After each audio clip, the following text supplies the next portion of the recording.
Good day, everyone. We are Group 3, and we will be presenting the challenges faced by the Palaw'an Indigenous people in Palawan, particularly in environmental, economic, and socio-cultural aspects. The Palaw'an are one of the major indigenous groups in Palawan. They traditionally live in forest and mountains areas and depends on nature for their daily needs such as food, shelter, and livelihood. The Palaw'an are divided into three ethnologistic subgroups: Quezon Palawan or Central Palawano, Pugsok Palaw'an or South Palawano, Hooks Point Palaw'an.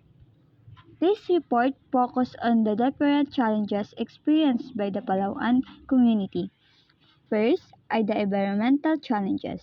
Second are the economic challenges. Third are the socio-cultural challenges. This presentation aimed to explain the challenges and how they impact lives of the Palaw'an indigenous people. The Palaw'an tribe, one of the indigenous communities in southern Palawan, is facing serious environmental challenges that threaten their land, culture, and survival. For generations, the Palaw'an people have depended on the forest for food, medicine, clean water, and shelter. Their traditions and spiritual beliefs are deeply connected to nature. However, mining, deforestation, and climate change are putting this relationship at great risk. Large-scale mining operations, particularly nickel mining in Palawan, have caused massive land clearing and environmental destruction. When mountains are excavated and forests are removed, the soil becomes loose and vulnerable to erosion. During heavy rains, the soil washes into rivers, causing siltation and water pollution. This affects marine life, farming areas, and the communities who rely on these water sources for daily living. Mining development leads to direct forest loss due to the clearing of land and the creation of roads through previously inaccessible land, opening up the fragile mountain rainforest. As you can see in this photo, a new road recently created to access a new mining project is opening up the fragile mountain rainforest. Many indigenous Palaw'an communities argue that mining permits were issued without genuine fee, prior and informed consent. For them, the issue goes beyond environment. It is about land rights, cultural survival, and exclusion for decisions affecting ancestral domains. Next, deforestation is another major issue. Logging activities reduce forest cover, destroy wildlife habitats, and decrease biodiversity. As forests disappear, the Palaw'an people lose important sources of food and traditional medicine. The loss of trees also weakens the land's natural protection against floods and landslides. According to Southern Tagalog Exposure News in Brooks Point, Palawan, over 28,000 indigenous endemic trees have been relentlessly cut down to make way for large-scale mining operations in Barangay Maasin, Brooks Point, Palawan, prompting controversy and environmental concerns. The illegal destruction of these trees, part of the local watershed, has not only damaged the natural ecosystem but has also led to the suspension of the local mayor for 1 year. Years after the wake of the deforestation, residents of Sitio New Panay in Maasin began to experience the consequences. Recently, for the first time, the area was severely flooded after heavy rainfall. This unusual flooding, according to the local experts, can be attributed to the loss of trees that once protected the watershed, increasing the risk of soil erosion and water runoff. The environmental toll of the large-scale mining operations and the destruction of the forest continues to be a pressing issue in the community, sparking debates about sustainable development and the preservation of natural resources. Local residents, especially in Sitio New Panay, are now grappling with the effects of the deforestation that has altered the landscape and their way of life. Lastly, climate change makes these problems even worse. Rising temperatures, unpredictable rainfall, and stronger typhoons increase the risk of flooding and soil erosion in already damaged areas. Droughts affect crops, while extreme weather events threaten homes and livelihoods. Because indigenous communities rely directly on natural resources, they are among the most vulnerable to climate change impacts. And now, some of the genetic and cultural heritage has already been lost through inappropriate government policies by discouraging shifting cultivation and creating significant negative impacts for both the environment and the survival of the local indigenous communities. It is important to remember that indigenous peoples play a crucial role in the stewardship of the Earth's natural resources and biodiversity. Recommendation for Palaw'an tribe environmental. Protect forest right and reduce deforestation. Support indigenous lead communication support like carbon credit promotion to preserve forests and reduce illegal logging, mining impacts.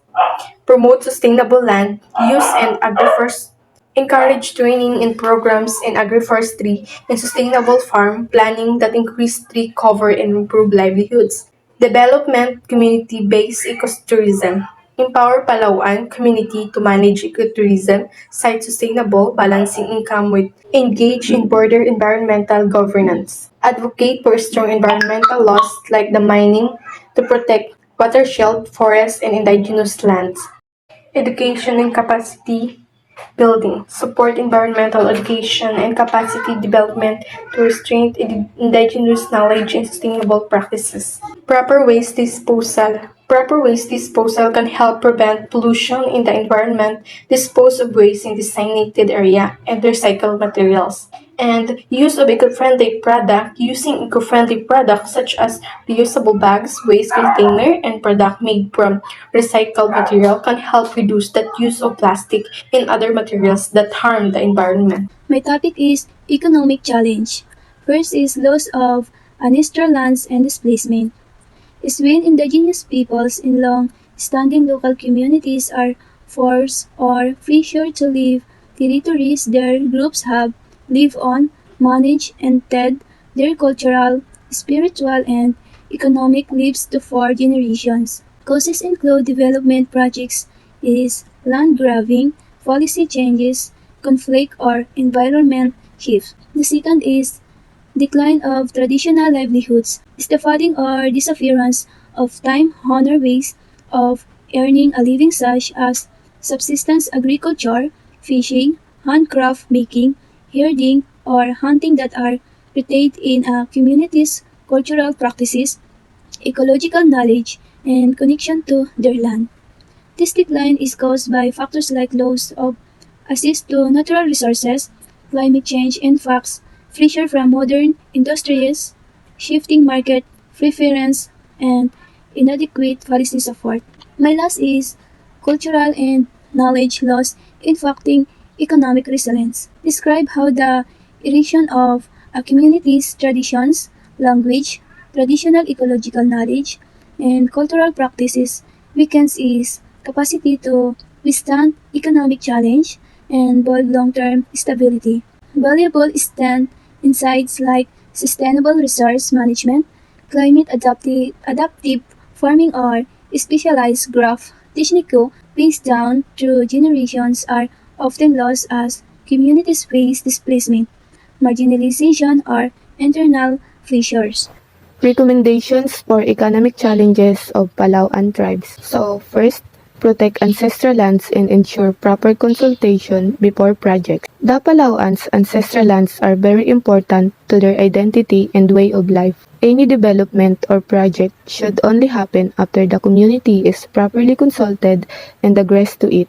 This prevents land grabbing and loss of cultural sites. Second, support traditional livelihoods like farming, fishing, resin, and medicinal plants. The Palaw'ans rely on farming, fishing, and collecting resources like resin or medicinal plants for their income and daily needs. Supporting these activities help them sustain their culture and economy.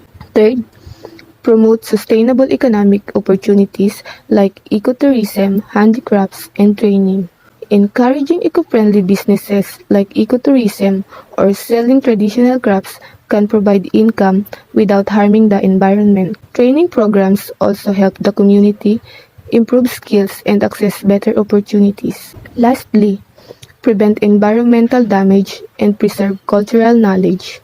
Protecting forests, rivers, and wildlife is essential for the Palaw'an. At the same time, their cultural knowledge and traditions should be preserved so future generations can continue their way of life. That's all. Good day everyone. Today I will explain the socio-cultural challenges faced by the Palaw'an indigenous group in Palawan.